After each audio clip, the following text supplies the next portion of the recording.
Oi amigos, eu sou a Chay e hoje falaremos sobre um assunto que as pessoas sempre falam: olha, eu só ouço esse assunto na Igreja Católica. Por que será?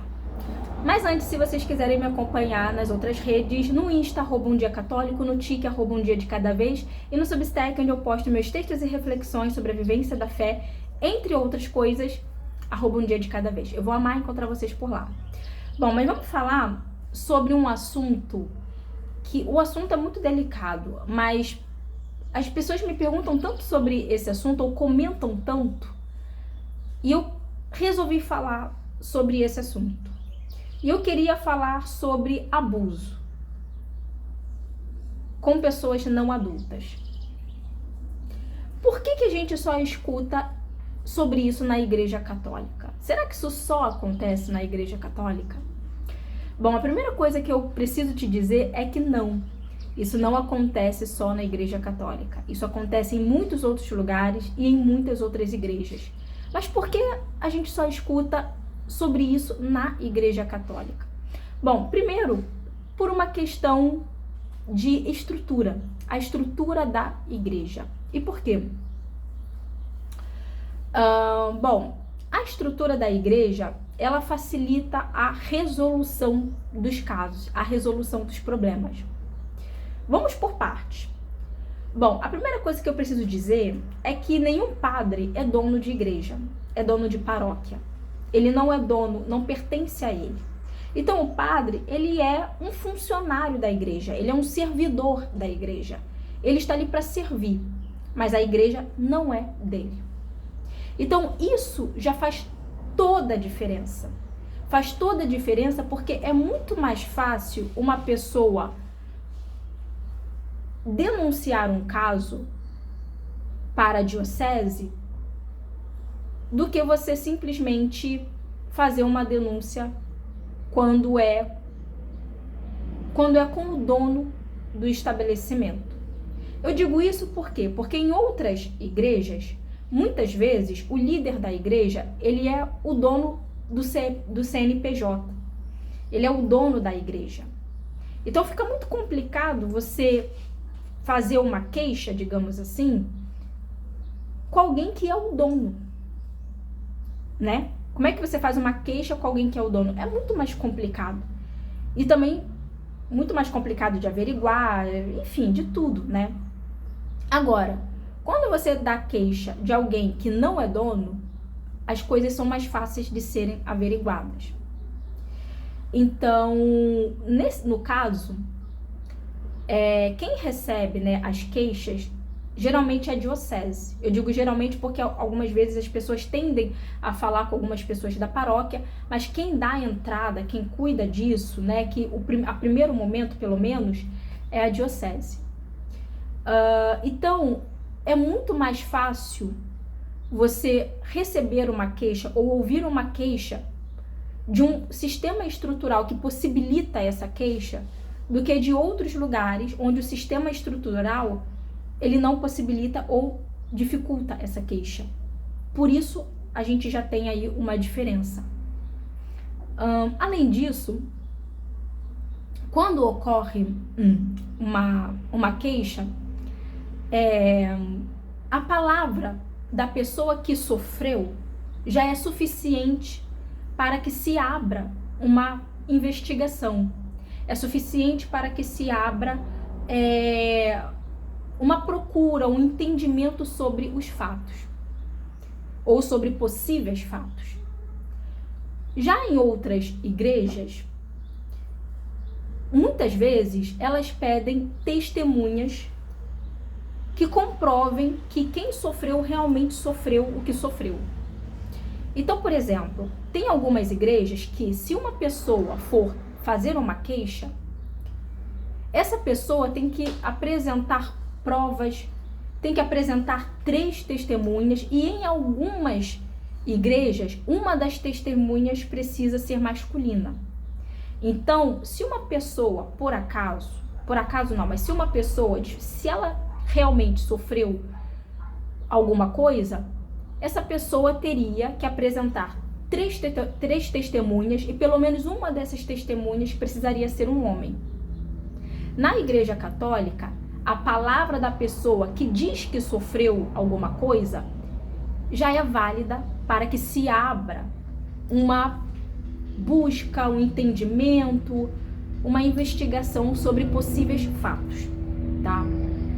E o que acontece? Bom, não existe, né, um tempo exato de averiguação, mas uma vez que é averiguado, e se for confirmado de fato que o padre tenha feito alguma coisa, esse padre ele é totalmente destituído da instituição e em nenhum outro canto do mundo ele pode servir uma igreja. Então ele nunca mais vai poder ser padre, tá? Então, e ele também nunca mais vai poder atender como padre ou dar algum sacramento, por exemplo, sacramento de confissão. Ele não pode fazer isso, ele não tem essa legitimidade, né, para fazer isso. Então ele é completamente destituído. Então o sistema da Igreja Católica, ele facilita que as coisas sejam resolvidas uma vez que elas aconteçam. Em outras religiões, muitas vezes é abafado, é colocado para debaixo dos panos. E muitas vezes as pessoas, elas tentam manipular aquilo que aconteceu. Então, por exemplo, se a gente for pesquisar vários casos, né, vários casos em outras igrejas, muitas vezes as pessoas que sofreram, elas são levadas a não abrirem uma queixa, ou elas muitas vezes se tornam suspeitas do próprio sofrimento. Exemplo. Existem casos em que a pessoa faz uma queixa e membros da igreja perguntam: mas será que foi isso mesmo? Mas será que você não deixou a entender? Mas será que você... Então, existe todo um pano quente por cima. Existe por debaixo do tapete. Entende? Existe muito isso. E muitas dessas igrejas fazem trabalhos, existem pessoas que cuidam disso na igreja para que essas coisas sejam abafadas, sejam destituídas. E uma vez que isso acontece, no caso, por exemplo, eu já pesquisei, e em outras igrejas, quando acontece um fato, muitos dos líderes, eles são mandados para outros lugares, ou então, por exemplo, muitas dessas pessoas que sofreram acabam saindo da igreja. No caso da Igreja Católica, quando um fato é confirmado, quem sai é o padre. A vítima continua participando da comunidade. O padre é quem é retirado do recinto da igreja. E além disso, eu vejo muitas pessoas falando abobrinhas sobre o assunto, dizendo: ah, mas é porque o padre não pode se casar, e se ele pudesse se casar, nada disso aconteceria. Só uma pessoa, assim, muito burra para falar uma coisa sem pé nem cabeça.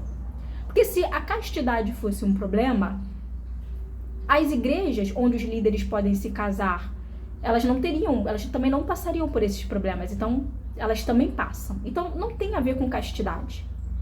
Não tem absolutamente nada. Não é porque o padre vive castidade. Não é isso, tá? Porque esses problemas também ocorrem nas outras igrejas. Só que lá funciona de outro jeito, é abafado, enfim. E muitas pessoas também relacionam isso à sexualidade, o que também não tem muito a ver. Não tem muito a ver.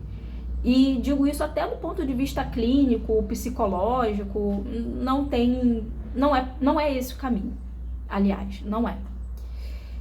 E as pessoas falam muito sobre essa questão, porque eu sei que ela tende a chocar, mas por estatística, esses casos, eles são, na verdade, menos de 1% da totalidade desses casos no país.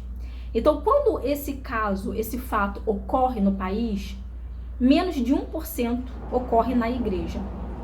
E no quesito mundial, por estatística, esses casos ocorrem em sua maioria, em primeiro lugar, em âmbitos familiares, né? Com padrastos, com avós, tios, geralmente com parentes, né? Em segundo lugar, com pessoas próximas de parentes, com pessoas que frequentam a casa, vizinhos, amigos, né? Depois, ocorre muito em ambientes esportivos, acontece bastante, né? Ambientes esportivos, enfim. Então, o que acontece na igreja, infelizmente acontece, mas é o menor dos menores, assim, é a menor porcentagem que se tem dentro de todo o percentual.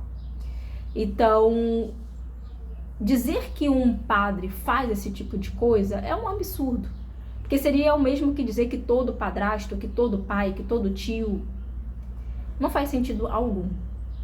Bom, então é isso. Eu espero muito que vocês tenham se interessado ou aprendido um pouco com esse vídeo, porque é um assunto que geralmente as pessoas me perguntam e eu fiquei meio receosa para falar, mas tentei falar do meu jeito e da minha forma. Não esqueçam de curtir, de seguir e de comentar. Tchau, tchau.